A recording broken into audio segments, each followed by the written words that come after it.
Colonel Oleksandr Motuzyanyk, Presidential Administration Spokesman on ATO-related issues, with the latest information about the events in the ATO area and about the activity of law enforcement bodies. Welcome on stage. Good afternoon, dear colleagues, and now the information about events in the ATO area during the last 24 hours. In Lugansk area, there was one enemy shelling. It happened in Popasnyansky region. In Donetsk area, heavy fighting continues in Avdiivka production area in Shakhta-Putilivska, and also it is known as Shakhta-Butovka-Donetska. The enemy brought considerable forces, including mortars and artillery battery deployed on the line of Yasenovata, Mineralna, Spartak, Donetsk. The enemy shelled twice our positions with the use of 152mm mortar cannons. Also, the enemy delivered mortar shellings along the line of confrontation. Also, the situation was not calm at Svetlodarska Bulge, in Zaitsevo, Mayorske, and Pivdena, Fomolenenska, and Toretsky Town City Hall and Council. And also, on the whole, in the Donetsk area, there were 23 enemy shelling, including 14 with the use of heavy weapons. In Mariupol area, the epicenter of military actions in Novotroitska, where heavy shelling was delivered by the enemy, and also the enemy used mortars 4 times.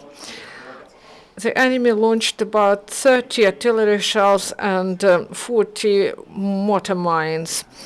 Also, they carried out some provocations, and they used mortars, APCs, and snipers along the front line. The majority of incidents happen in dark hours, and on the whole Mariupol area there were 19 enemy shellings, from which 8 with the use of heavy weapons.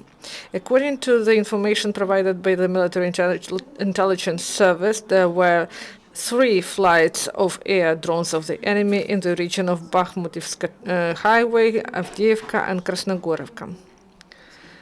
During the last 24 hours, as a result of the military actions, 1 Ukrainian serviceman was killed, 4 were wounded, and 1 emergency service officer was also injured. And the losses of the enemy during the last 24 hours, 2 militants were killed and 3 militants were wounded in Avdiivka area in the adjacent territories. These are the members of the 3rd Brigade, Gorlovka, and 10th Regiment in Makeyevka. And at the same time, at the cemetery of Makeyevka, 8 militants were buried, those who tried to attack our positions near the Donetsk airport. And also, in the course of the friendly fire at Bakhmutska highway, 2 militants were wounded from so-called 4th Brigade. Their place of deployment is Alchevsk. And also yesterday, while following the orders of the commanders of the 1st Army Corps to destroy OSCE air drone, the militants from so-called 100th Brigade fired and damaged their own air drone. According to the information provided by Chief Intelligence Department of MOD, the commanders of armed forces of Russian Federation verify battle readiness of units and divisions of the militants in the occupied territory. They verify the manning, the weaponry and military equipment, the ammunition, fuel, and lubricant materials.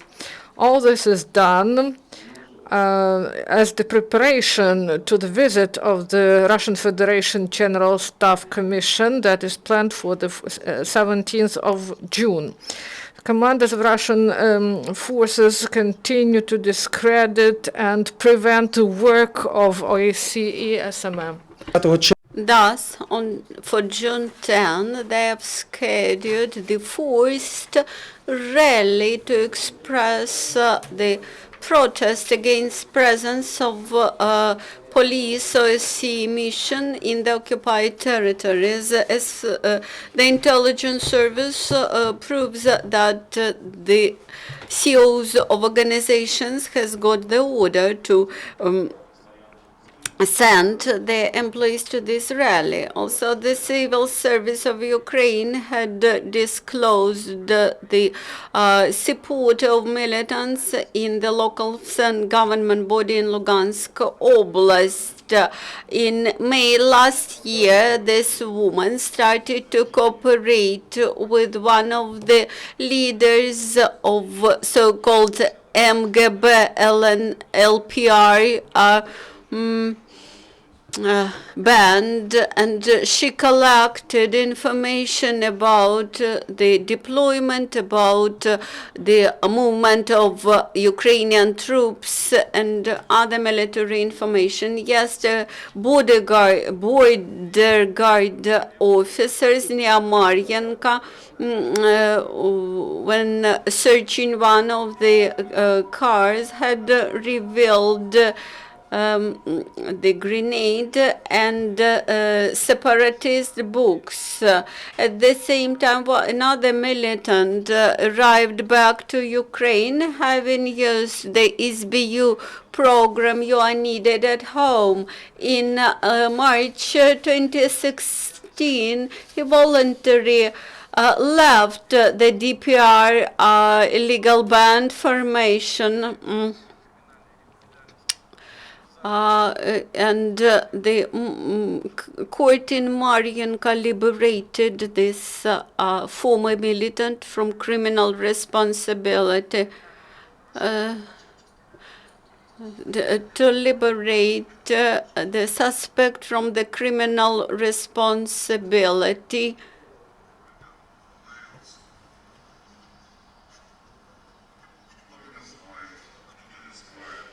somebody know me, somebody do not know me. Now I'm here back to my motherland. Now I have a court decision that I am not guilty. I am allowed to be free. I can live with my normal life. Nobody intimidates me. Nobody humiliates me. This is the court decision, and I am proud of it. Also, Ukrainian law enforcers have found one more arsenal of weapons in Kiev Oblast, thus the Kalashnikov machine gun, several revolvers, several small arms, several knives, and cartridges. The National Guard's officers and police officers have finalized their special military exercises at Khmelnytska nuclear power plant. During that military exercise, the efficiency of coordinated actions between law enforcement bodies was checked and tested, and they exercised in anti-terrorist operation, liberation of hostages, and other points. Also, the exercises of snipers of the high mobility troops. During that exercises, the airborne brigades are trained in combat activities and coordinate their joint activities. The artillerists who defend Mariupol do not stop their trainings. The commander of the artillerists explained that his soldiers work hard to master this new profession, and in line with Minsk agreements, Ukrainian artillery is withdrawn from contract line at the requested distance. There is also military training Anaconda 2016 in Poland. Our servicemen very successfully carried out all the tasks during the first day of the exercises. They used Humvees with guns and with automatic guns established on them. There is 31,000 of servicemen from 23 countries and more than 3 units of weaponry which participate in this military exercise. Dear